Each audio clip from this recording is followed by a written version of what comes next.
Hi chums, I really just wanted to alert you to this because if you are coming into London and perhaps this is on a regular basis or perhaps not too regular basis, maybe you're coming for a very special night out like a birthday party, hen night, celebration, something like that, or indeed you've been lucky enough to be able to save up and afford for a night at the theatre. Wow, is that expensive, right?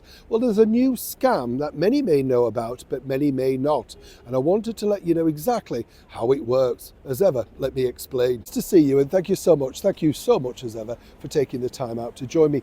These, in my opinion, video reports are very interesting because I like to pass on to you what I get told by other people. And this really was passed on to me by a wonderful street cleaner here in London, actually in Westminster, a lovely man and a good friend of mine. I can't say his name because I don't want to get him into trouble. But he tells me all of the scams and things that he sees. And it's interesting because he's got a bird's eye view of the world of London, if you like. He sees all the tricks and trickery that are going on, and it's the things you and I don't notice, the sort of thing I mean. Now, in our time, and I prefer this, and I know many people watching the show do, I still prefer to use cash. Cash is king, cash is safer, and there's no tracking and nobody trying to bleed your data dry, right? But here's where it gets really interesting, in my opinion, because now there's a brand new scam. As I say, if you're coming into London, and perhaps maybe even you're affording to use one of those very expensive multi-storey car parks, or indeed any one of those on the street. The sort of thing where now everything has to be scanned, doesn't it? You've got to put your phone to, then you get a scan code, then you put the details in.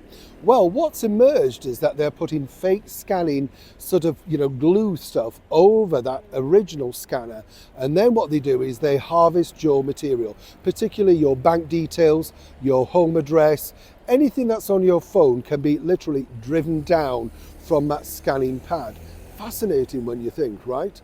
Now, here's where it gets more interesting because you really do have to test it yourself. You have to scratch away to see if you can peel it off because they are embedded into the cardboardy stuff that they use. However, the scammers just simply put something over, which is easily peeled off at a later date so they can't be tracked themselves.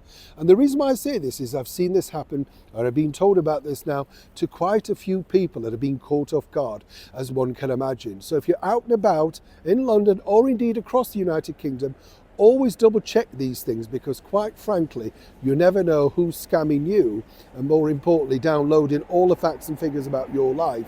And worse than that, possibly draining your bank account as you have to enter your bank details to make sure that you don't get an astronomical parking charge. I hope it makes sense to you. Do look out for yourselves. Don't have nightmares, as they used to say, but make sure that you're always very vigilant. It's a difficult world we're living in, isn't it, chums? Neil Sean in the very heart of London.